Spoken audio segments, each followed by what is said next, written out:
doing? everyone. We're back. And oh my God, Pete, I'm a fool. What? Jeremy, don't you talk about yourself like, don't talk about my friend that way. 20 minutes ago. Oh my Lady B goodness. Miniatures, welcome. Lady B Miniatures, thank you. That puts us on one of our follower goal. Thank you so much. Jeremy, is there any way other than just looking at the stream the whole time that I can, we'll talk about this later. You gotta be on Streamlabs, Pete. That way I realized the answer and I didn't know if I could do that without messing, but anyway. Let's talk about Feats. Yes, you can. There's a new, another time. There's a new Unearthed Arcana. It's been a while. It's been a little over a month. Usually they're, I'm not crazy, right? Has it been 2 months? Yeah, it's been, I think, 2 months.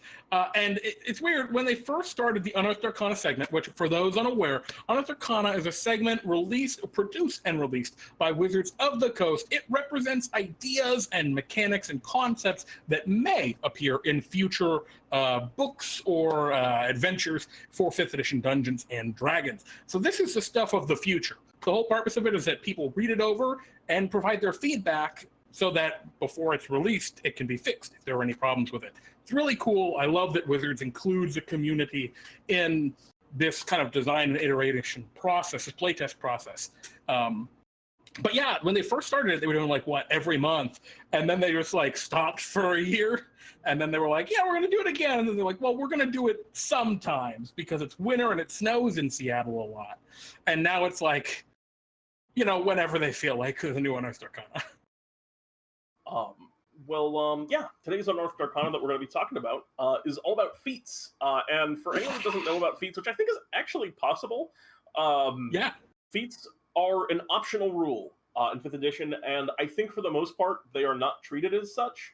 Kind of for good reason. They call them an optional rule, but they are pretty baked into the design of 5th edition, especially in the fighter, which gets a bunch of additional ability score increases with the intent that one might use them to take some feats and kind of customize your character and make them more interesting and good at, you know, some particular and special things. So these are features that you can take in place of an ability score increase, and there's a whole slew of new ones that they have in this Unearthed Arcana. Yeah, I think they're really exciting because for those who really are into feats and know them well, in the 5th edition Player's Handbook, there are maybe 20 feats. I don't know the exact number, but there's a decent number of them. And they range from incredibly powerful to really not powerful. Like, they don't do anything mechanically to make your character stronger. And the way that you get a feat in 5th edition Dungeons & Dragons, with rare exception, is when you would get an ability score increase in your class, you replace one of the ability score increases with a feat. And so you're trading direct power, right? Your ability score increases, which affect your attacks, your damage, etc., with a feat. And so feats can either be a really big power boost, or they can be a thing that can kind of bring your character down in the combat aspect of the game. So I'm very excited to talk about these guys because I like this. I like these a lot, actually. I don't know about you, Pete. Have you read these all over? Yep, I gave them all a good read through. I think there's some cool ones in here for sure. Yeah. So this is the first like real expansion to feats. They had some weapon related feats a long time ago that were not super well received. They were like Glaze Master or something, or Spear. That was a very long time ago, I believe, right? Yeah, and those are not really well received because I think they were too specific. But these are a little bit more open-ended. You want me to start us off, Pete, with our first? Yeah, I figure we can go back and forth on feats. Take Artificer Initiate, Jeremy. Tell us about it. Artificer Initiate. This is a series of feats that are made as kind of like half cross-classing, where you want just a little bit of flavor from a class without going through all the rigmarole of multi-classing, because that can be a pain in the ass, frankly. And this one's for the Artificer, which is the newest class for 5th edition D&D. You've learned some of the Artificer's inventiveness, granting you the following benefits. You learn one cantrip of your choice from the Artificer spell list, and you learn one first level spell of your choice from that list. Intelligence is your spellcasting ability for these spells, and whenever you gain a level, you can replace one of these spells with another spell of the same level from the Artificer spell list. So you can swap out your spells every time you level up. Just a nice little quality of life. And then you can cast this feat's first level spell without a spell slot, and you must finish a long rest before you can cast it in this way again. You also can cast the you can also cast a spell without using any spell slots you have. So that's a little. No, you can cast a spell using any spell slots you have. Okay, that's just a rules clarification. So if you're another spellcaster, you can use your regular spell slots to also cast the spell. And then you have proficiency with one type of artisan's tool of your choice, and you can use that type of tool as a spellcasting focus for any spell you cast that uses intelligence as its spellcasting ability. So I actually really like this, personally. Yeah. How does this differ from Magic Initiate, other than it's the Artificer spell list, and you gain the artisan's tool? God, I don't know if it really does. The ability to switch out the spell is new. That's something that they are going to be adding, probably, to the Magic Initiate. But I don't think it's any different. Yeah, I'm looking at it right now. It's just different spell lists for a Magic Initiate, and it's 2 cantrips. So this is in place of a cantrip, you get an artisan's tool. I am cool with this. Yeah, I mean, non-controversial, I think. If you want to have that artificer flavor. I'd even say so much as even if you're not wanting to be an artificer, this feat opens the door for making your own bullshit. Like, let's say you wanted to make a painting bard, right? You take artificer initiate, and your painter's tools are your spellcasting focus now. Done. Right? Like, that's awesome. That's a cool point. It opens the door for a lot of reflavoring and inventiveness that's not really available in the game right now. So I really dig it. At least not without some major mechanical shenanigans. Yeah. I mean, actually, that specific example, I guess you'd have to use intelligence. It'd be nice if they actually said that you could just use a artisan's tool as a spellcasting focus, because I can't really see any reason why that would be imbalanced, because it's literally just a stylistic choice. It'd be cool if they didn't limit it with intelligence like that. I actually agree. But along the next move, V-Buddy was saying Chef is awesome. So Pete, you want to talk about Chef? Yeah, I like Chef. I think Chef is really cute. Time and effort spent mastering the culinary arts have paid off. You gain the following benefits. Increase your Constitution or Wisdom score by 1 to a maximum of 20. That is standard fare for a lot of feats, which is they give you a small benefit and then half of what you would get for an ability score increase. You gain proficiency with cook's utensils if you don't already have it. As part of a short rest, you can cook special food, provided you have ingredients and cook's utensils on hand. You can prepare enough of this food for a number of creatures equal to 4 plus your proficiency bonus. At the end of the short rest, any creature who eats the food and spends 1 or more hit dice to regain hit points regains an extra 1d8 hit points. So you kind of get Song of Rest, almost. Yeah. And then with 1 hour of work, or when you finish a long rest, you can cook a number of treats equal to your proficiency bonus. These special treats last 8 hours after being made. A creature can use a bonus action to eat one of those treats to gain temporary hit points equal to your proficiency bonus. I like the design of how that scales, which is that they get better and you get more of them each time your proficiency bonus increases. Yeah, it's a little weak. Yeah, it's very low impact. Very few hit points. But honestly, let's be real. They've had so many attempts to make chef things. They've had the gourmand background. They had all sorts of different things to try and make chef stuff in D&D, because it's a fan favorite. And wanting to be the chef. And man, the nail on the head here. You can cook a number of treats. Done. You sold it. You did it. All people want to do are make treats. They did a much better job than any attempt at doing a chef-related thing. I personally would like it if they were just a touch more impactful, like a D4 plus proficiency bonus. Yeah, D4 plus proficiency would be fine. Honestly, like proficiency plus 1 or 2, even just a tiny bit more impactful. But they're fine and they're fun to use. And you're taking chef not because you want to shine in combat, but because you want to have a fun thing to reflect the flavor of being a chef, because you've made that part of your character. So yeah. And I'll say, everybody, I totally agree. This is a very fun. I would use this. I can see myself definitely doing like a variant human chef. Bjork will rise again. Oh, it's Let's go Bjork. Bjork's back. Pie Orc. I'm going to talk about the next feat, Crusher. Yeah. And actually, there's one thing I just want to say about the Cook one, which when I first read this, I read the time and effort spent mastering the culinary arts has finally paid off. And I was just like, oh, no, why did I read it that way? But anyway, it's low-key savage. Yeah, accidentally brutal. Crusher. You're practicing the art of crushing your enemies, granting you the following benefits. Strength or dexterity increases by 1 up to a maximum of 20. And once per turn, when you hit a creature with an attack that deals bludgeoning damage, you can move it up to 5 feet to an unoccupied space, provided the target is no more than one size larger than you. When you score a critical hit, that deals bludgeoning damage to a creature. Attack rolls against that creature are made with advantage until the end of your next turn. This is a really, really interesting ability. Yeah. So can we start off with the critical hit one? Yeah, absolutely. This is just kind of... Honestly, I don't really fully get this feature. I mean, I think the idea is that... you stagger him! You hit him with a powerful hit. I guess this is like a common video game. You knock the wind out of them, is that the idea?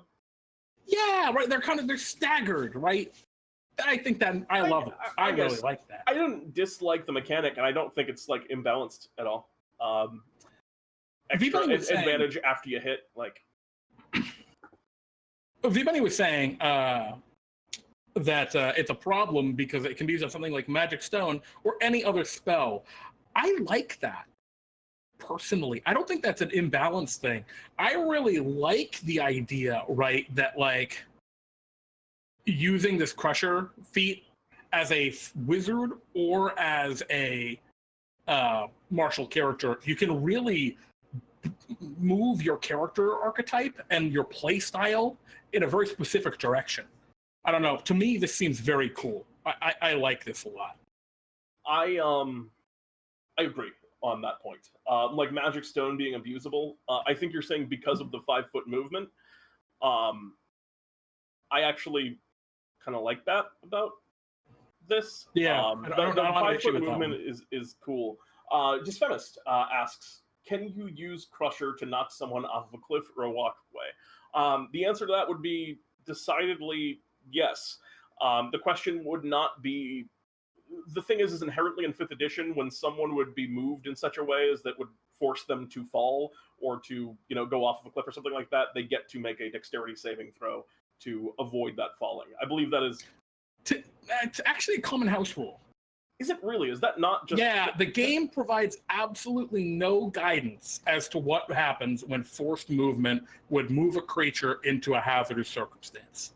So it's totally up to your dungeon master how they would rule that. However, you can definitely try to knock someone off a cliff or into a pool of lava or what have you. That's decidedly the intended use case for this. Yeah, I think so, for certain. I mean, it could also just be to, like, move an enemy away from an ally. Right? Oh, yeah, I mean, you could also knock them back and not provoke opportunity attacks. Like, yeah. It's very good. It's a very good feature. I think so as well. And I really like that it has the half ability score on there. That's something that a lot of feats in the player's handbook don't have. Like, there are some that have it, but there are a lot that don't. And I think that's kind of what makes them really sink for some people. Because they take their whole... Go ahead. This is one that I feel like is erring on the side of powerful, Jeremy. How do you feel about this one? I try to look at it, and I try to look at these from a power perspective, but I'm comparing it, right, to, like, the powerful feats that already exist. Sharpshooter, Great Weapon Master, and this feat is nowhere near as powerful as they are, in my opinion. I think it's definitely good. It's very good, but I think it's got the second feature here has so much potential utility. No way. I'm just a little bit... When you score a critical hit, so what? I'm sorry. When I say that, I mean the once per turn when you hit a creature. The running short critical hit thing, I'm totally fine with. I don't know. I don't think that's necessary. The free movement, I don't know. So, like, for example, I think just a starter thing, the opportunity attacks thing. I mean, this almost reads to me you know, you don't take opportunity attacks, which is already like almost a whole feat on other stuff, like mobile, is it? Oh, being able to knock a creature away. Yeah, and it's large creatures too. Yeah, maybe it should have a size limitation on the things it can move. That would make sense. Yeah, I mean, it can't move huge creatures, but it can move large creatures. Maybe if the size limitation was a little smaller, I'd feel better. But I don't know. I'm a little bit reticent about that feature. But you're right. It does have a size limit. You're right that it's definitely. I mean, there's still great weapon master and sharpshooter, which I definitely like.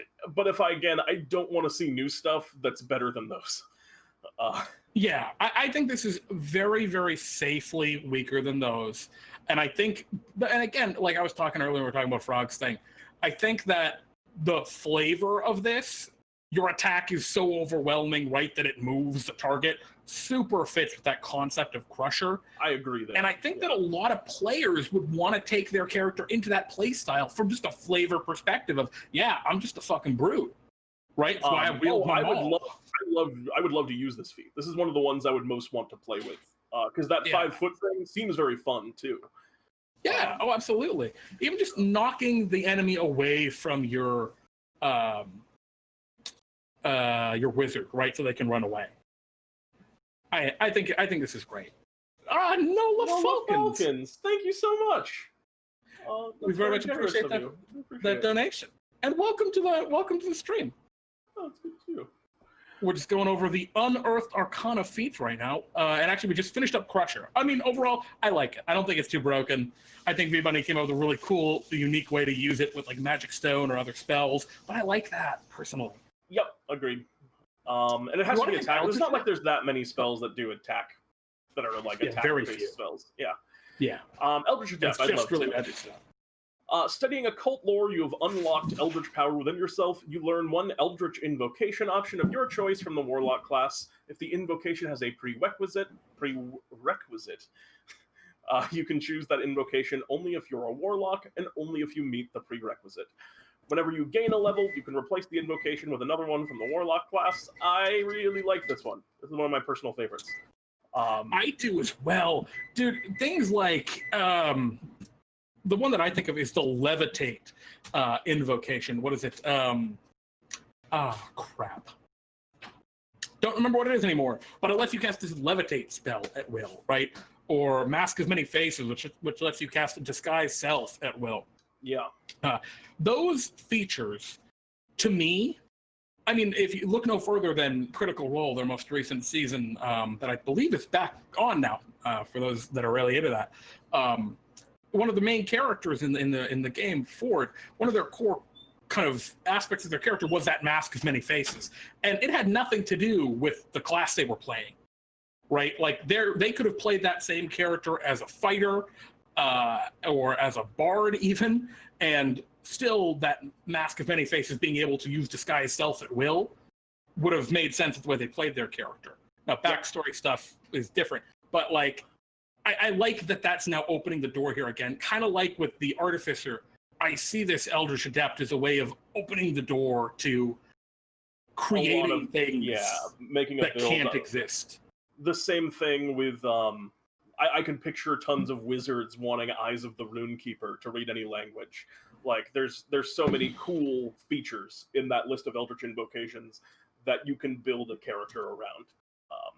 I'm very excited about like designing. I'm probably the next character I make will probably be a variant human that uses that Eldritch Adept thing. V-Bunny made a great. Oh, go ahead. Oh yeah, no, that's it. Go ahead. Yeah, and I was saying, V-Bunny made a great point as well in the chat, right? Or everyone can take Eldritch Adept and be able to see in Magical Darkness and use Magical Darkness to their advantage. Absolutely, I think it opens the door for those power gamers who really love that style of play to do that too. And you're right, it's insanely powerful, but I mean, I don't know. Like, I don't think anything else is really that broken. And then V-Bunny saying, or like get Eldritch Blast. Yeah, but I mean that would also be 2 feats to get Eldritch Blast like a Warlock. I mean, you could do that with 2 levels too in Warlock. So it's just you're taking 2 feats, trading +4 to your ability score increases. right? That I don't necessarily think. Yeah, I don't necessarily think of that one as being problematic. Yeah. But, I can see what you'd say about the magical darkness thing, and yeah, I think you'll definitely see people kind of abuse that in this particular way. But you know, there's a reason they're optional. Yeah, there's always going to be feats are inherently kind of the min-maxer's paradise. Like, yeah. The next one though, Jeremy, do you want to do Fey Touched? I would love to do Fey Touched. Your exposure to the Feywild or one of its denizens has left a magical mark upon you. You gain the following benefits. Increase your intelligence, wisdom, or charisma scores by 1 to a maximum of 20, and you learn the Misty Step spell and 1 first-level spell of your choice. The first-level spell must be from the divination or enchantment schools of magic, and you can cast each of these spells without expending a spell slot.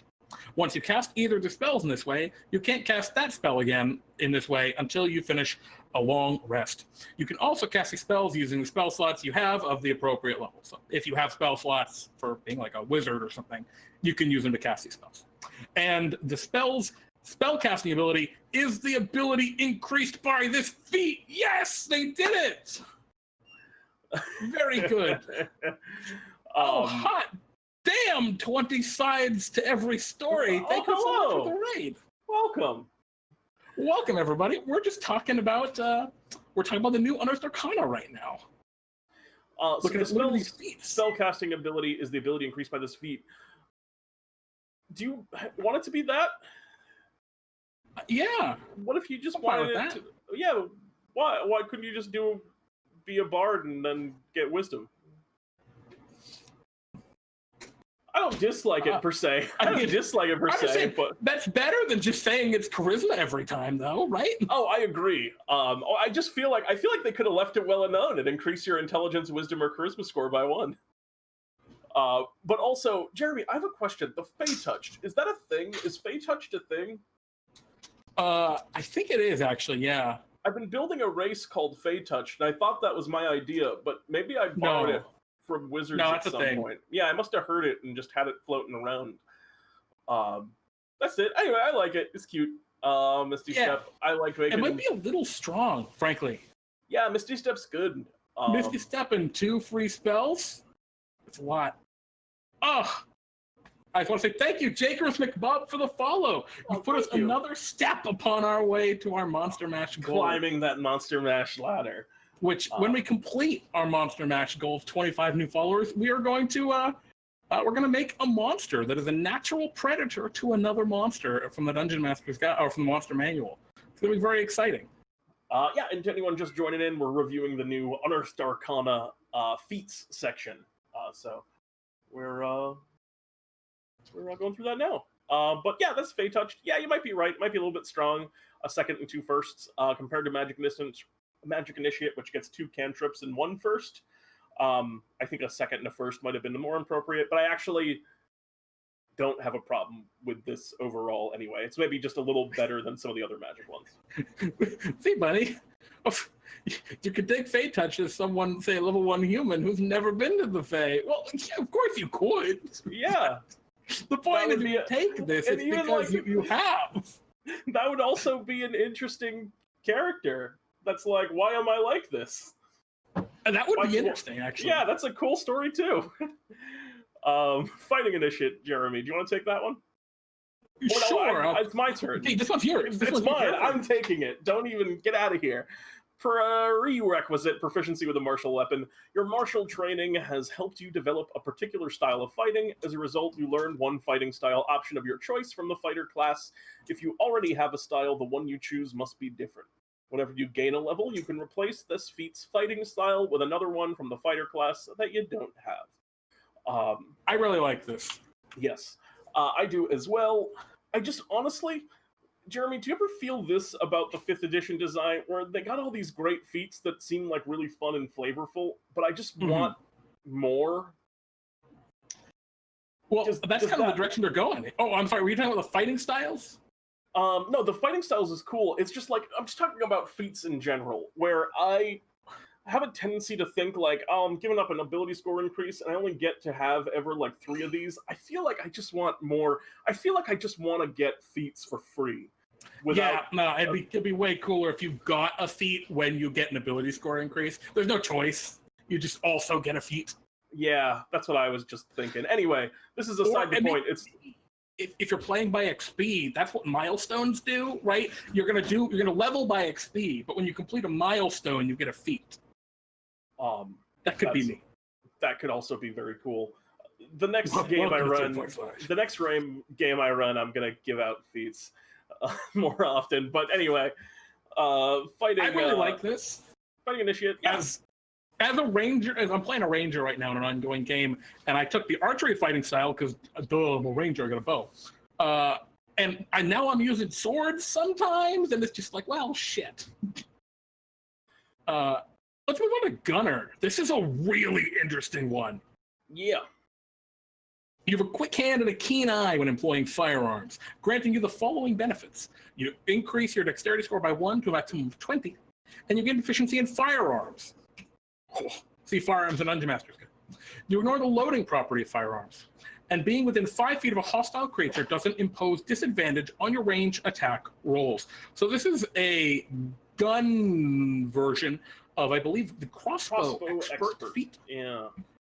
So a thing this doesn't do, this doesn't let you dual wield with impunity because you still need an open hand to reload your weapons. So that's a thing that has been, over and over come up with the crossbow expert feat that has been debunked time and time again, both by official rulings and by dungeon masters with a little, who've taken a little bit of time to think about it logically. So important thing to note here, you can't just dual wield with impunity with your one-shot, flintlock pistols. This really is an interesting one. The balance of this feat is entirely predicated on the nature of the firearms that you get. It's a question, what guns from that section in the Dungeon Master's Guide is your Dungeon Master going to allow you to have? And there are some that are bogus, like the antimatter rifle. And then what's the flintlock? I think it's a D10 is the pistol. Which is 1 D10 a feat to use a D10 weapon. 30-90 range, I think. Well, anyway, a feat to use that kind of a weapon is, I think, fine, because it's a little bit better than the kind of weapon that you'd normally use. A comparable thing. It just really comes down to a particular campaign. Tough to evaluate balance on this, I feel. Yeah, I have no problem with this, frankly. As always, guns in 5th edition Dungeons & Dragons, and given that this cites the firearms section of the Dungeon Master's Guide, right, I like that they did that. They didn't list the weapons here. They said, look in that section. And if you look in that section, there is a text and there's guidance for your Dungeon Master on how to use firearms and employ firearms in your game if you feel like doing it. And clearly telling the Dungeon Master, you don't have to do it. So I don't see this as a problem. I see this as almost a necessity for players who do want to use that other optional rule, right? Because that's what this all is. They're both optional rules. Absolutely. Adrian says, or you could take Magic Initiate for Eldritch Blast. Yeah, right. Also a D10 ranged attack that is better than the pistol. So this one's just going to be, this one's just going to be campaign dependent. It's the problem I see with this feature is when the player gets it and goes like, all right, I go to the store and buy an antimatter rifle. And the Dungeon Master's like, huh? Okay. And tries to get bullied into it. Yeah, exactly. Yeah. Metamagic Adept, I think it costs $500, USD or something, is what it says. Does it have a gold piece value in the book? Oh, I don't know, but that would be hilarious. No, but it weighs 10 pounds. Oh, well, that's good to know. You've learned how to exert your will on your spells to alter their function. You gain the following benefits. You learn 2 metamagic options of your choice from the Sorcerer's class. You can use only 1 metamagic option on a spell when you cast it, unless the option says otherwise. Whenever you gain a level, you can replace one of your metamagic options with another one from the Sorcerer class. You gain 2 sorcery points to spend on metamagic. These points are added to any sorcery points you have from another source, but can only be used on metamagic. You regain all spent sorcery points when you finish a long rest. I like this one. Feels. It's definitely, I can see. Honestly, the thing that I like the best about this one is that a sorcerer can do it to get more metamagic options. because that's kind of like one of the sorcerer's issues, is that it feels like they should just get all of the meta magics. I know, Jeremy, that you've often run it that way. I know that sorcerers are very good, and I honestly don't really know how to break it. I know you probably can. No. My feel here, right, is I see this and I think, well, shit, I have to pick this every time at 4th level I'm playing sorcerer now because I want more meta magics. The thing that wigs me out here is any rando who now says, I want to have meta magic, is just as good, right, has just as many meta magic options as a sorcerer. Because they only get like 2 up until like, 11th level or something stupid? I mean, to be fair, a variant human could have more at level 1. You're right. And that's the only... I like this. I like that meta magics are more available, but I feel like that doesn't fix the problem that sorcerers are too constrained by only being able to pick 2 themselves. I don't think there's a problem with this feat. I just have a problem with the meta magic feature on sorcerers. Agreed. I think, actually, Jeremy, again, I think this might be broken, but I just don't know why. I don't have the time to figure. I don't know. I just think that giving easy sorcery points, there's a way to break that, but I can't. Yeah. Oh well, now you can cast Divine Word with. Now a cleric can cast Divine Word with a range of 2 miles? I don't know. I wouldn't go that far, V-Bunny. Wizard with this feat makes the sorcerer obsolete. I mean, they just get 2. They just get 2 points. Sorcery points. Just 2. Like, I'll tell you what. A variant human wizard with these 2 sorcery points versus a sorcerer does make the sorcerer obsolete at level 1. I'll give you that, I guess. Piercer. This one's yours, right, Jeremy? Yeah, you have achieved a penetrating precision in combat, gaining you the following benefits. You increase your strength and dex by 1 to a maximum of 20, and once per turn when you hit a creature with an attack that deals piercing damage, you can reroll one of the attack's damage dice, and you must use a new roll. Additionally, when you score a critical hit that deals piercing damage to a creature, you can roll 1 additional damage die when determining the extra piercing damage the target takes. I actually also really love this one. I know this, like, for the same reasons you might not have liked Crusher, you might have issues with this guy. No, I like this one more. I think the extra damage on the crit makes tons of sense for a piercing attack, being like, this is how piercing is different than bludgeoning, that's different than slashing. Because right now, there's no difference. There might as well be the same damage type against every enemy in the world except for Rakshasas and skeletons, right? Who cares? No, I'm with you. This makes a difference to me. My issue with Crusher was actually just that I thought that 5-foot movement thing was really powerful. But this I'm down on. Yeah. Especially like Ranger. This seems like a fun thing to use with a bow. A bow feat that isn't sharpshooter. Hit a creature. V-Bunny, what spells are the problem here? And even then, are there any issues that, like, with spells being able to do this? Like, I'd be okay with spells being able to do this. I don't see where you get to reroll 1 damage die. I can't even think of worse on a spell than for an attack. Yeah, it's on an attack, so it's like the only spells I can think of that do piercing damage are like Cloud of Daggers and stuff, but those aren't attacks, so they wouldn't apply to this. That's slashing, actually. Great. Not even that one. That one doesn't even count. Yeah. And that one didn't even count when I thought it counted. Ice Knife? Ice Knife does AoE, but that... It does 1d10 piercing damage on a hit, so Ice Knife. Oh, you're right. The incoming damage is an attack. And the bottom line is, this is fine. I have no qualms with this. Agreed. I don't also, think this breaks anything. It increases strength or dex, so if you're doing it on a cast, yeah, it's fine. Oh, I see. You're saying Thorn Whip on the Druid? Dude, Thorn Whip is such a weak cantrip. Being able to roll 1 of your damage dice. Like, don't get me wrong, Thorn Whip has its uses being able to pull targets. But, like, being able to reroll 1 of the D6s? 1 of the D6s? Like, come on. We're not breaking the game here. I love this. I think this is just very fun, and it really puts you in a specialized direction without over-specializing, I feel. That is going to be Poisoner next. Oh, this one's busted. This one's actually busted. Pardon me. When you make... oh, jeez. When you make a damage roll... I'm good. When you make a damage roll, you ignore resistance to poison damage. You can coat a weapon in poison as a bonus action instead of an action. You gain proficiency with the Poisoner's Kit if you don't already have it. With 1 hour of work using a Poisoner's Kit and expending 50 GPs worth of materials, you can create a number of doses of potent poison equal to your proficiency bonus. Once applied, the poison retains its potency for 1 minute or until you hit with the weapon. When a weapon coated in this poison does damage to a creature, the creature must succeed on a DC 14 Constitution saving throw or take 2d8 poison damage and become poisoned until the end of your next turn.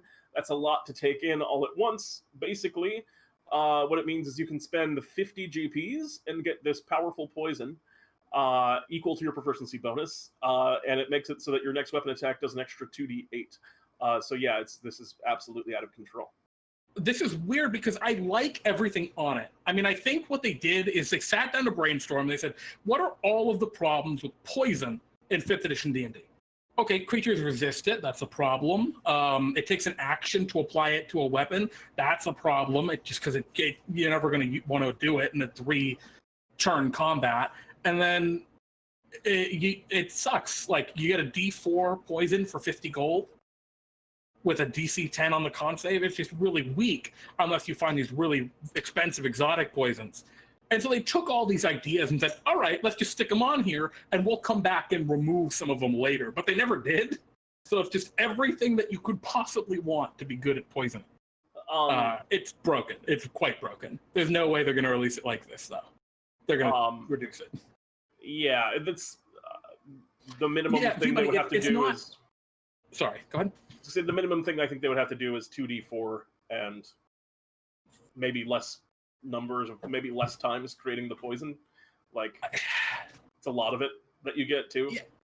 It's just weird. There's also a lot of saving throw issues, where like every one of your attacks will make a proc saving throw from this, which can get frustrating.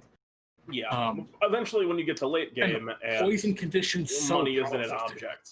It's just a question again of like how valuable is money in your world, and is 50 GP gonna like break the bank, which is true probably when you take Poisoner at an early level if you're going this direction, but eventually you kill a dragon and you get his horde.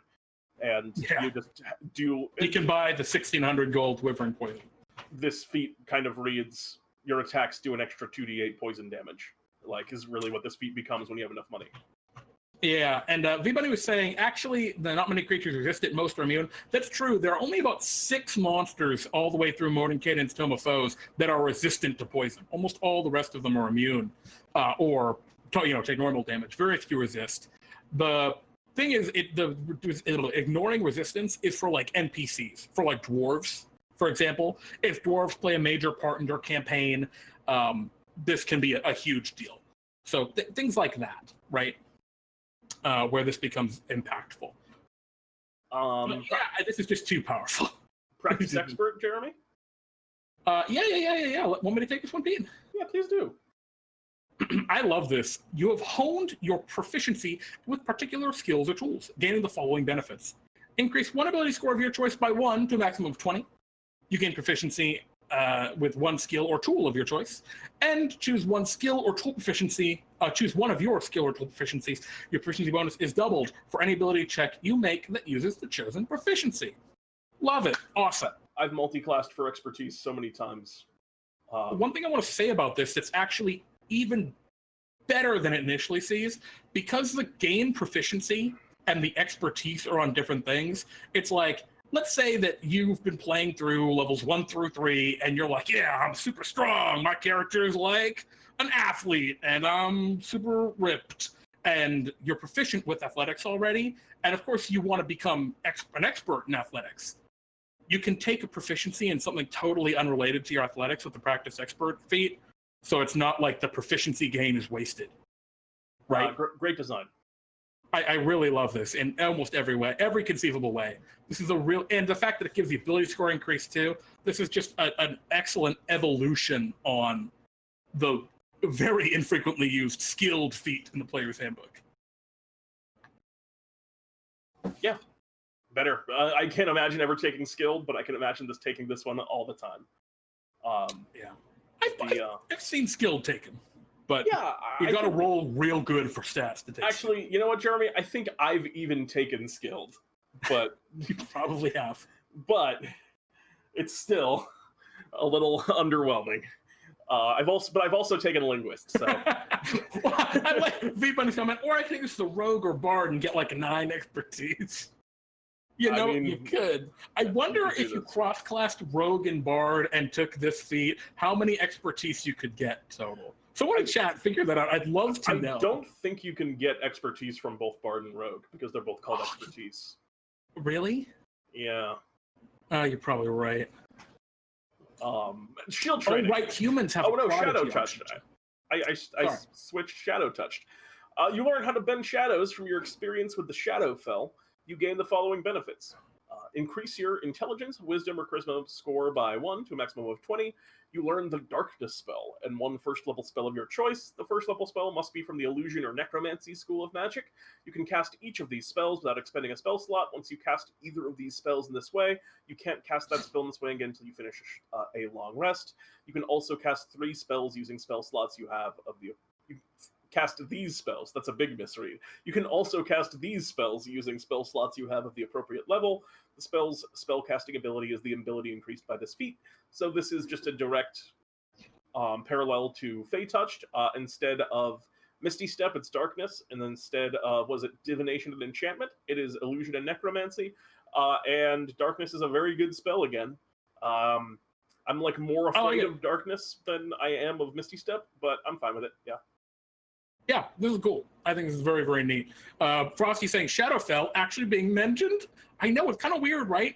It's so part of 5th edition. Not 5th edition, the Dungeons & Dragons universe, right? It exists. There's no question about it. It is part of 5th edition, but it hasn't been mentioned in like any products, which makes me wonder. New products?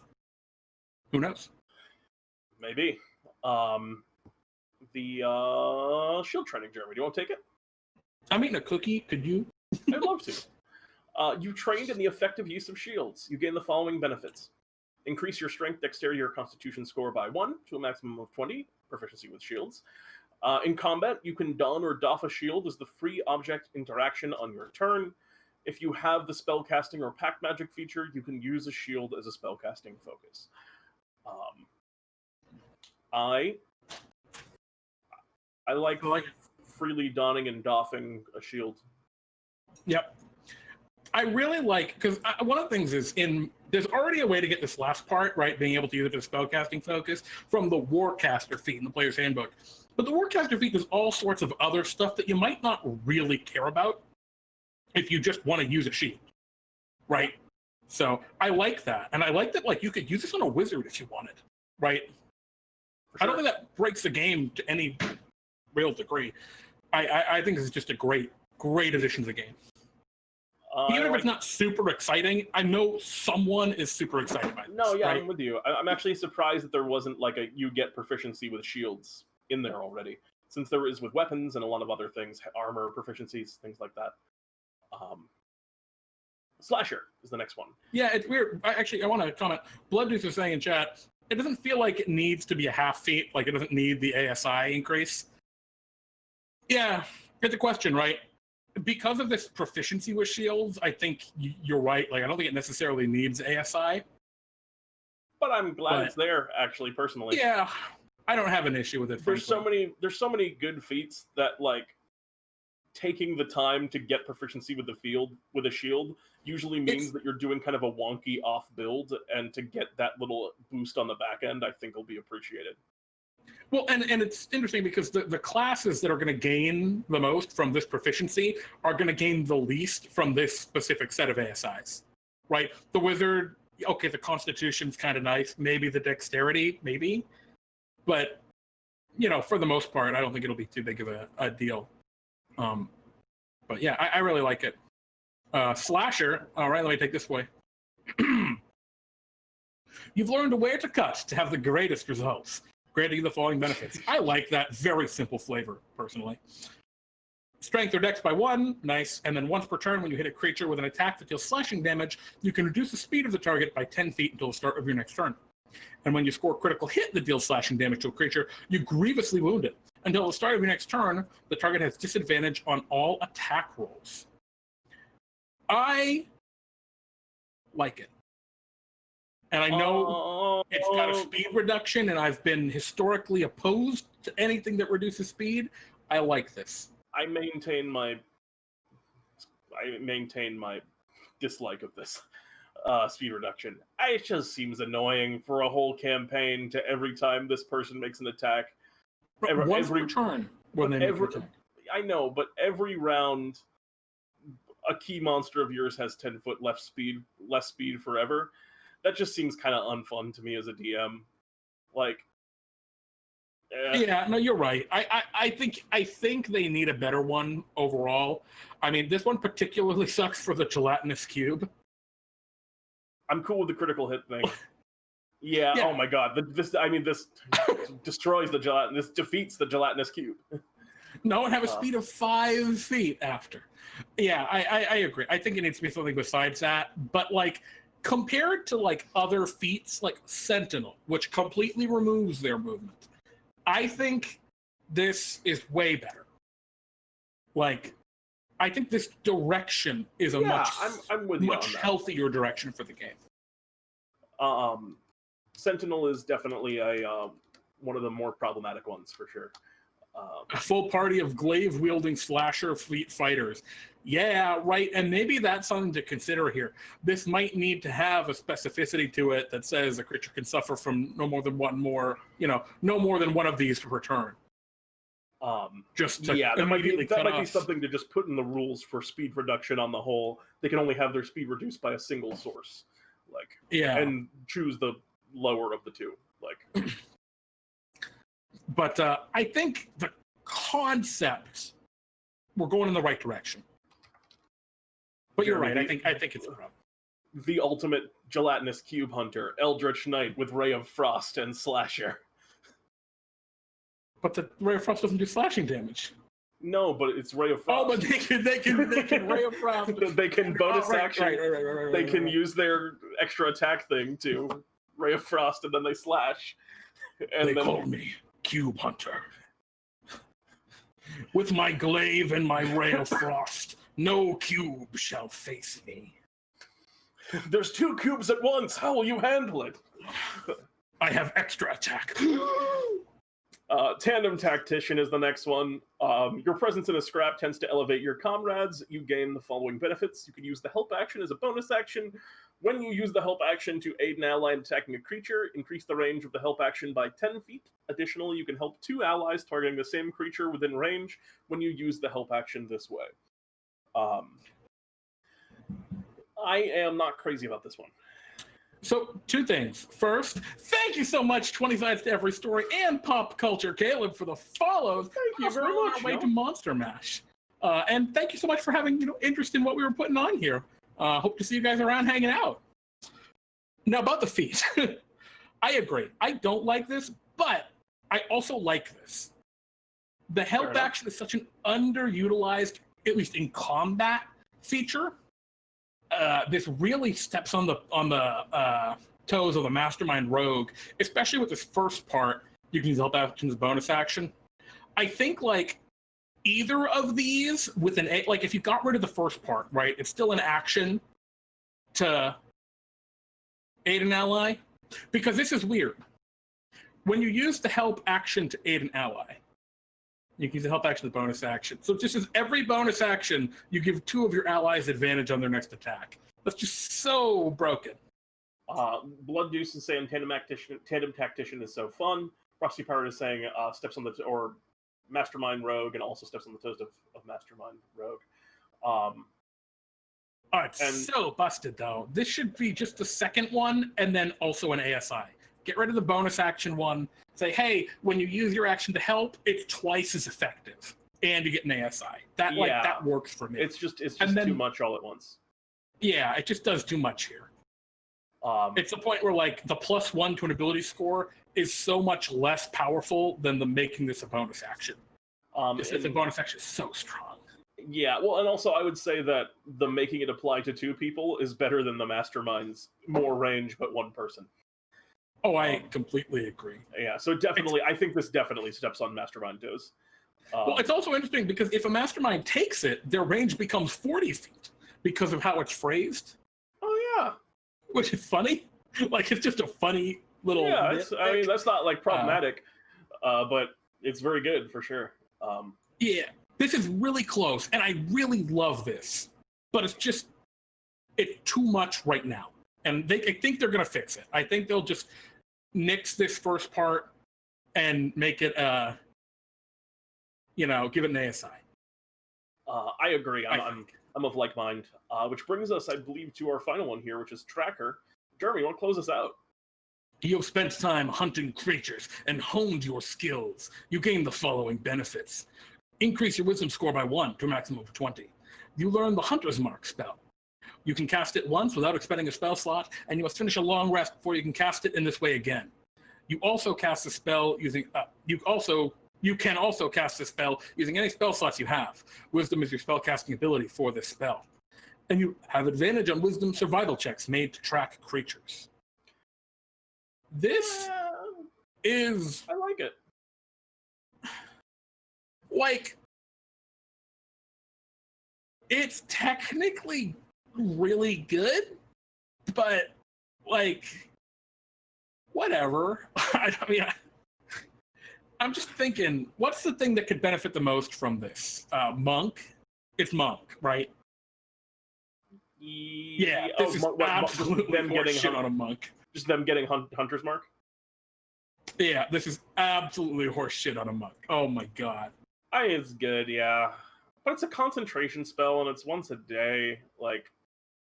Yeah, I love what this was trying to do. The problem is the Hunter's Mark spell inherently, obviously. That's the only thing you have. It's the design of that spell. Yeah. Because I like what they're doing here, and I want to take this because that's another vibe that I think is common that a lot of people play. Like, if you take the Outlander background, but you don't want to play a Ranger, sometimes you want to, like, still be able to do that thing. Hell, so. Urban Bounty Hunter, right? Like, you're a fighter, you're a brute, you're like a merc, right? And that's what you do. You hunt criminals. Boom. A lot of archetypes that I think would benefit from this feat in helping people realize characters, which is what I think the theme of all of these feats is, helping people realize characters that they want to play. But yeah, this is a horseshit busted feature on the Monk. So powerful. Very, very good. Also, it's wisdom. Yeah, perfect. That's perfect funny. That's funny. Anyway, that's the Tracker. Jeremy, I don't even think it's that terrible. Oh, the human monk? It's good. 3 attacks for 1d8 plus 6, 1d4 plus 6, and 1d4 plus 6 at first level? It's good. I'm sorry, I actually couldn't do that until second level. But they have to use a bonus action to do it, so in the first round they get 1 attack with it, and then they have to keep it up while being in melee. Like, Hunter's Mark is usually at its best when it's, like, in range. Yeah, that's fair, actually. That is actually very fair, because it does take up their first 2 attacks to set it up. So maybe it's not as powerful as I thought it was, frankly. Yeah, I still think I'm not saying it's not good. I just don't think it's, like, destroyed. Like, I wouldn't have a problem with this, but it is good. Yeah, actually, it'll take, once you get to turn 4, is when this starts being a net bonus with the Hunter's Mark, over just doing 2 key attacks with Flurry of Blows. So actually, okay, I've been sold. This is fine. But Pete, what about that weird many-armed spirit monk that they had that once? Fuck that monk, Jeremy. I don't like that monk. I never did.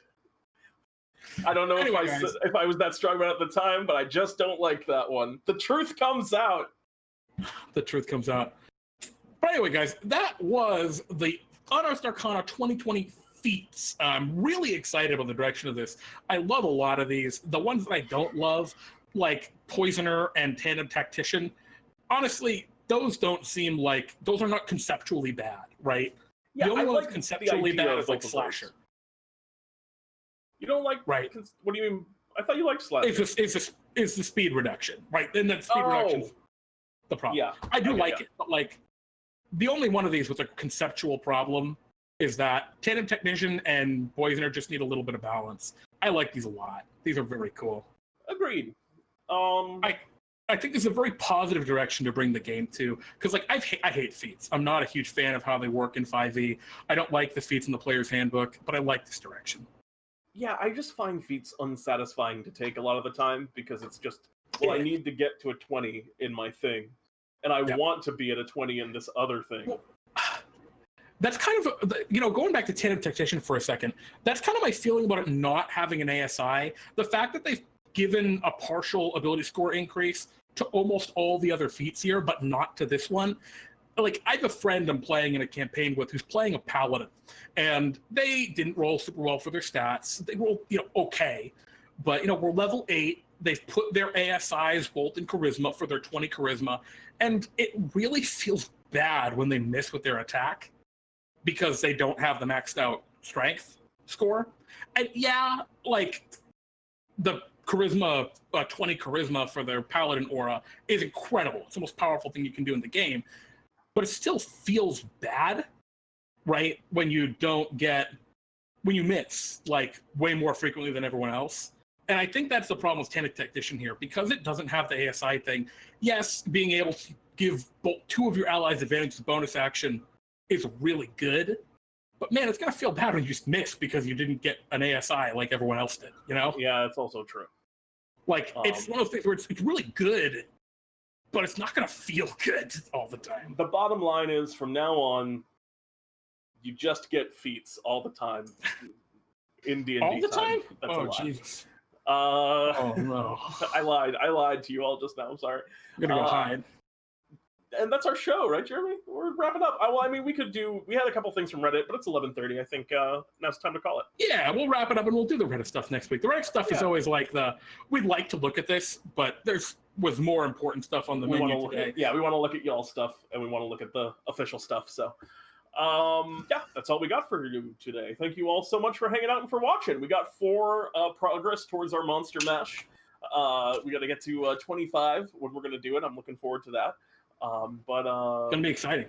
Yeah, it's gonna be a lot of fun. For anyone who wasn't here when we were talking about what that is, essentially when that 25 new followers bar fills up, we are going to immediately do a Monster Mash at the end of whatever that D&D time, whatever that Fantasy Lab stream is, where we make a new monster that is a predator of a monster that you guys pick.